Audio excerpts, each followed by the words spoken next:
Assalamualaikum warahmatullahi wabarakatuh. Apa kabar antum semua hari ini? Semoga antum semua berada dalam lindungan Allah Subhanahu wa Ta'ala.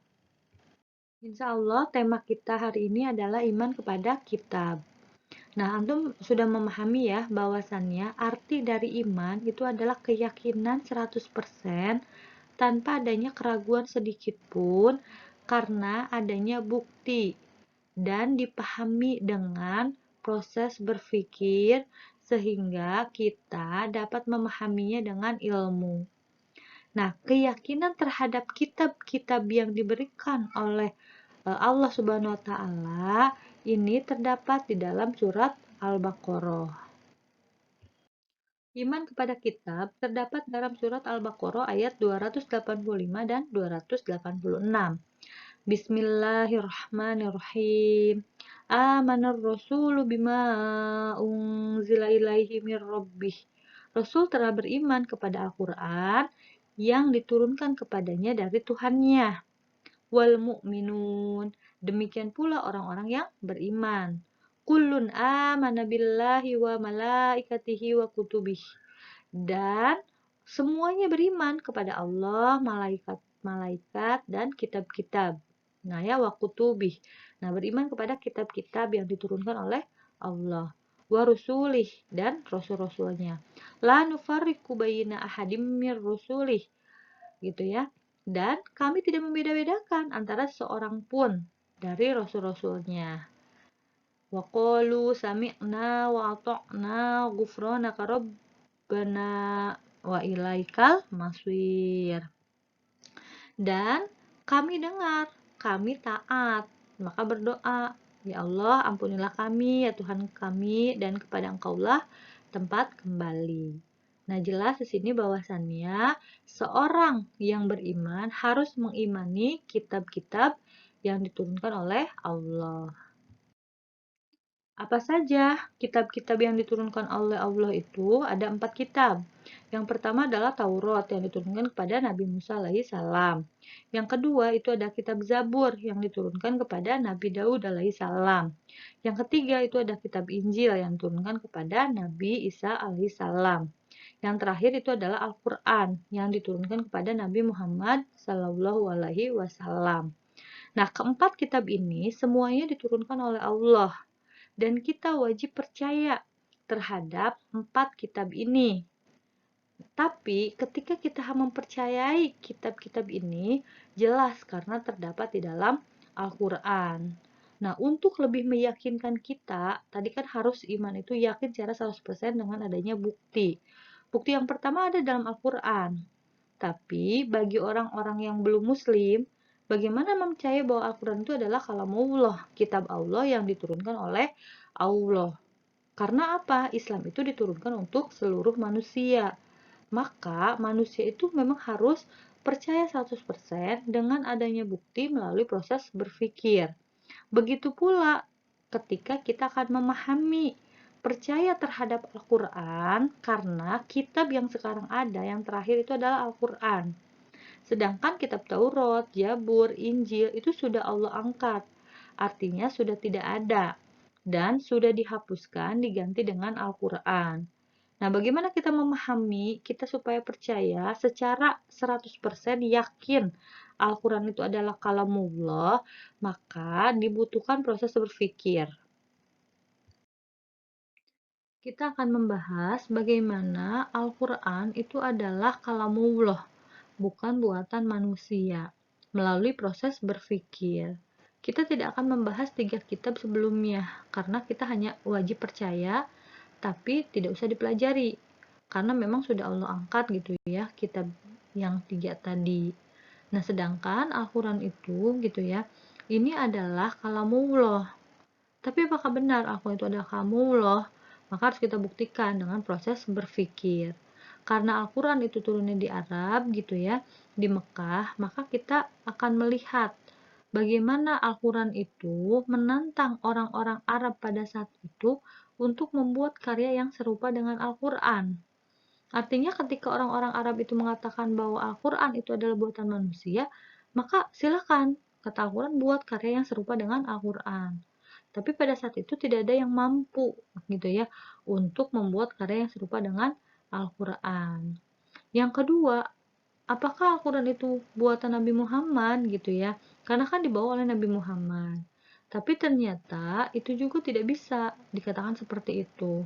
Karena Nabi Muhammad sendiri memiliki bahasa tersendiri, yaitu hadis. Jika orang Arab itu tahu gitu ya bahwa hadis atau perkataan Nabi Muhammad dibandingkan dengan Al-Quran itu memiliki gaya bahasa yang berbeda-beda. Seperti misalkan gaya bahasanya ibu dengan guru lain pasti kan berbeda. Nah, orang Indonesia itu akan bisa membedakan, oh ketika mendengar ibu berbicara itu suara Bu Vita. Tapi ketika antum mendengar suara Bu Eri, oh lembut berarti itu Bu Eri. Nah, itu kan berbeda. Begitu maksudnya ketika kita membedakan gaya bahasa itu, gitu ya. Yang ketiga, apakah itu berasal dari non-Arab? Orang Arab saja ditantang tidak ada yang bisa, bahkan Nabi Muhammad sendiri itu berbeda gitu ya gaya bahasanya, apalagi dari non-Arab. Jelas orang non-Arab itu tidak bisa orang manapun gitu ya. Jadi jelaslah bahwa Al-Quran itu bukan buatan manusia. Dan yang mengakui hal itu pada saat itu adalah orang-orang Arab di situ gitu ya. Karena mereka yang memahami gitu ya. Maka kalau orang Arab yang ikhlas gitu ya, mereka masuk Islam. Tapi bagi orang-orang yang memang hatinya juga tidak ikhlas gitu ya, ada ketidaksukaan, keegoisan gitu ya, kesyirikan, ya mereka gengsi untuk masuk Islam. Sekalipun sebetulnya itu sudah memuaskan akal mereka.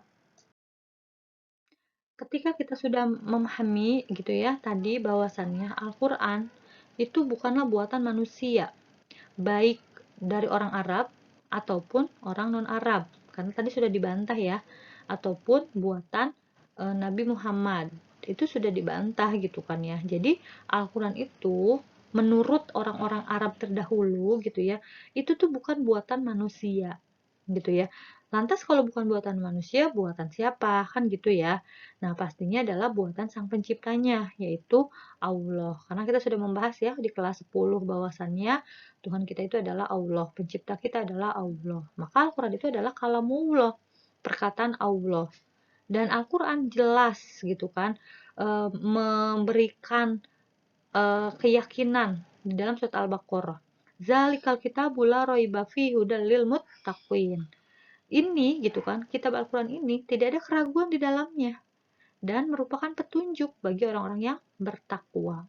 Jadi Al-Quran sendiri sudah benar-benar mengatakan tidak ada keraguan. Tapi Al-Quran menantang orang-orang yang masih ragu.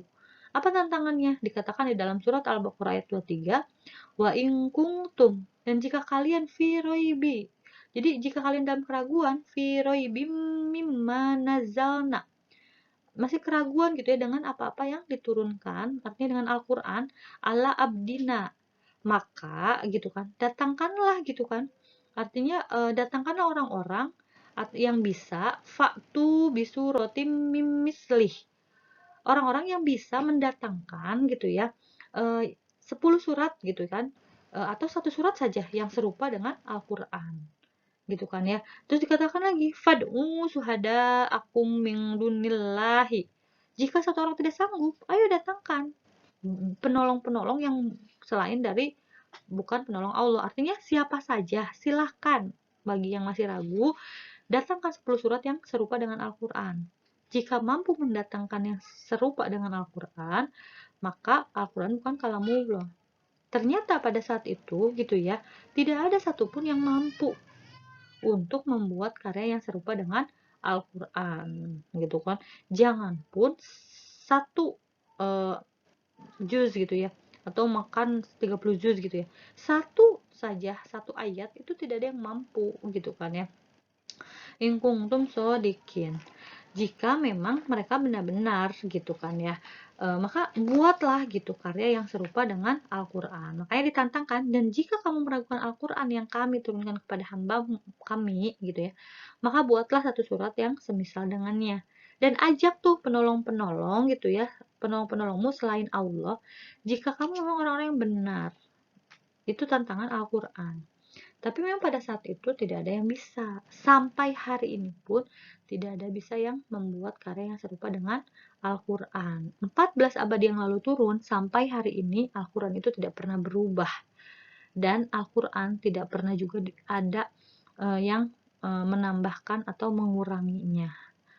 Nah, itu di situ sudah jelas gitu ya, bahwasannya Al-Quran itu adalah kalamullah, perkataan Allah yang di dalamnya adalah petunjuk bagi orang-orang yang tadi muttaqin. Jadi orang-orang yang bertakwa. Fungsi Al-Quran itu ada dua. Yang pertama, fungsinya itu adalah sebagai sumber hukum syara. Artinya, sumber itu kan berarti asal. Jadi ketika manusia itu ingin selamat dunia akhirat, maka haruslah memiliki sumber. Artinya asal. Ketika kita mau melakukan hal-hal apapun, perbuatan apapun, kembalilah kepada sumber hukum syara, yaitu Al-Quran. Karena di Al-Quran sendiri nanti gitu ya, kita akan memahami mana saja yang boleh dan mana saja yang tidak boleh. Nah, fungsi yang kedua itu sebagai pedoman hidup manusia. Kalau pedoman itu kan pegangan ya. Kalau tadi sumber berarti kita asalnya harus merujuk kepada Al-Quran, sedangkan pedoman itu adalah kita pegang teguh Al-Quran itu, sehingga ketika kita menjadikan Al-Quran itu sebagai pedoman hidup manusia, sudah jelas mana yang halal, mana yang haram gitu kan. Karena hukum syara sendiri gitu kan ada 5 hukum, ada wajib, sunnah, makruh, mubah, dan haram. Nah, itu jadikan pedoman kita. Yang makruh itu apa aja, yang haram itu apa saja, itu kan tidak boleh dikerjakan. Makruh sih sebetulnya tidak dosa, tapi lebih baik ditinggalkan. Mana yang mubah-mubah saja, itu jangan terlalu banyak, karena nanti datang sia-sia. Tapi kalau yang sunnah dan wajib, itu yang harus dilakukan atau dilaksanakan. Itu artinya menjadikan pedoman hidup kita itu adalah Al-Quran, sandarannya gitu ya. Nah, itu fungsi dari Al-Quran. Karena Al-Quran itu dijadikan sebagai sumber dan pedoman oleh kita, maka jelas Al-Quran itu mengatakan di dalam surat Al-Baqarah gitu ya, ya ayyuhalladzina amanu dukhulu fi silmi kaffah wa la tattabi'u khutuwati syaitani innahu lakum aduwwum mubin. Hai orang-orang yang beriman, masuklah kamu ke dalam Islam secara keseluruhan. Artinya, kita harus masuk ke dalam Islam itu keseluruhan, karena Islam itu mengatur seluruh aspek kehidupan manusia.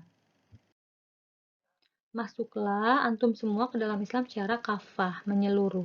Kenapa harus masuk ke dalam Islam secara kafah atau menyeluruh? Karena Islam itu memiliki aturan dan mengatur seluruh aspek kehidupan. Yang pertama, Islam itu disebut agama ruhiyah. Artinya, Islam itu mengatur hubungan hablum minallah atau disebut hubungan manusia dengan Allah. Contohnya, ibadah, sholat, puasa, zakat, naik haji. Nah, Islam juga suka disebut dengan siyasah. Artinya, Islam itu mengatur hubungan manusia dengan manusia atau disebut dengan hablum minannas, yaitu contohnya seperti ekonomi. Islam mengatur bagaimana dalam ekonomi Islam itu tidak ada yang namanya riba. Bagaimana Islam itu mengatur hubungan manusia dengan manusia dalam bersosialisasi gitu ya, atau bersosial, yaitu hubungan perempuan dan laki-laki. Bagaimana Islam mengatur dengan yang mahram atau yang bukan mahram. Nah, Islam juga mengatur hubungan manusia dengan dirinya sendiri, yaitu disebut dengan hablum bin nafsi. Bagaimana Islam mengatur? Walaupun diri kita ini kan milik kita ya, tapi Islam mengatur bagaimana cara kita berpakaian, cara kita makan, adab kita kepada orang tua atau akhlak, itu dalam hablum bin nafsi. Nah, karena Islam itu sempurna, maka tidak boleh kita mengimani sebagian dan mengingkari sebagian.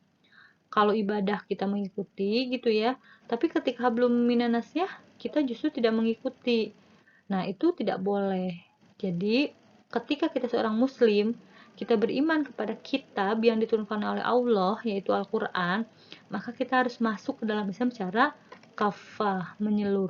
Setelah kita tahu bahwasannya Islam itu adalah agama yang sempurna, yang mengatur seluruh aspek kehidupan, maka jadikanlah Islam itu sebuah jalan hidup dan pandangan hidup.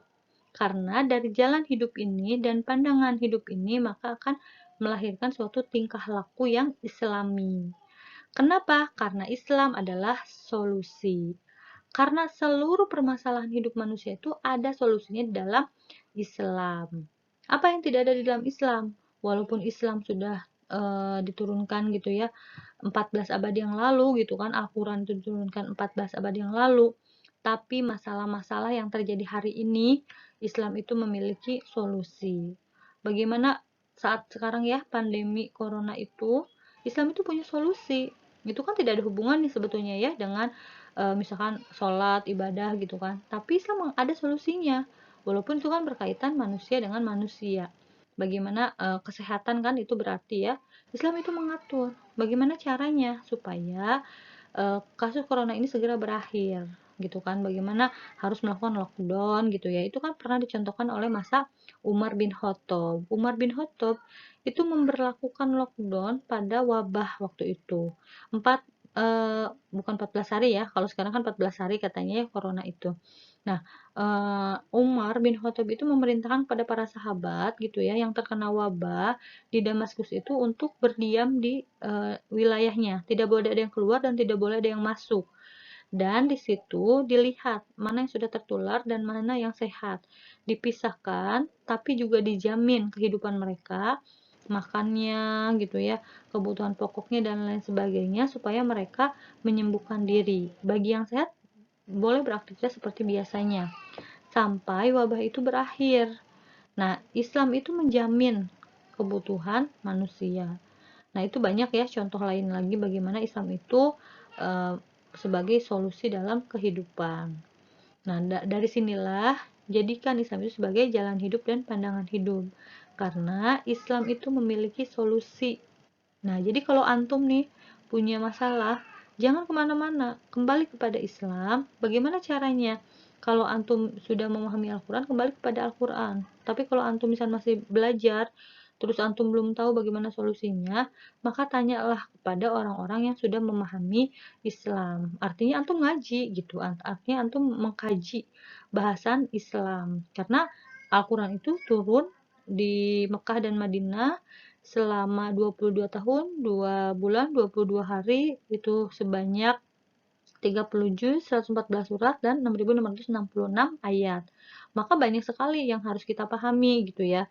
Jadi kalau misalnya antum memang belum paham, silahkan tanya. Tapi kalau antum sudah paham gitu ya, maka praktekkan. Karena Islam itu bukan hanya sebatas teori, tapi harus juga dipraktekkan. Ketika kita sudah memahami gitu ya makna iman kepada kitab, konsekuensi sebagai seorang muslim adalah segera melaksanakan perintah Allah gitu ya secara kafah untuk menggapai surganya. Segera tinggalkan larangan Allah secara kafah untuk menghindari nerakanya Allah. Karena azab Allah itu sangatlah pedih. Jadi jangan mau masuk neraka, tapi masuklah ke dalam surganya Allah. Dengan cara apa? Dengan cara menjalankan perintah Allah. Walaupun untuk saat ini memang seperti memegang bara api ya, ketika kita berada dalam Islam, untuk konsisten terhadap Islam, memang itu sungguh luar biasa gitu ya, membutuhkan komitmen yang tinggi gitu ya, untuk terus berpegang teguh di mana di tengah-tengah kita saat ini banyak orang yang melakukan maksiat pada Allah. Apalagi sekarang antum kan BDR di rumah nih ya, banyak megang handphone, itu kan tergoda gitu ya, banyak godaannya. Tapi kalau antum sudah beriman kepada kitab Allah, bahwasannya di dalam Al-Quran itu dikatakan bahwa manusia itu hidupnya akan dimintai pertanggungjawaban sama Allah, maka antum akan berpegang teguh kepada Islam apapun keadaannya, dimanapun antum berada. Bagaimana antum tahu bahwa ini perintah Allah dan ini adalah larangan Allah? Antum harus terus mengkaji Islam. Nah, mungkin ini kan bab ini hanya bagaimana antum harus mengimani bahwa Al-Quran itu harus kita ikutin, bahwa Al-Quran itu haruslah dijadikan sebagai sumber hukum syara dan pedoman hidup. Nah, bagaimana ilmu yang lain itu sangat banyak. Maka ikutilah banyak-banyak kajian tentang Islam, pelajarilah materi PAI ini bukan hanya sebatas teori tapi juga praktekkan gitu ya.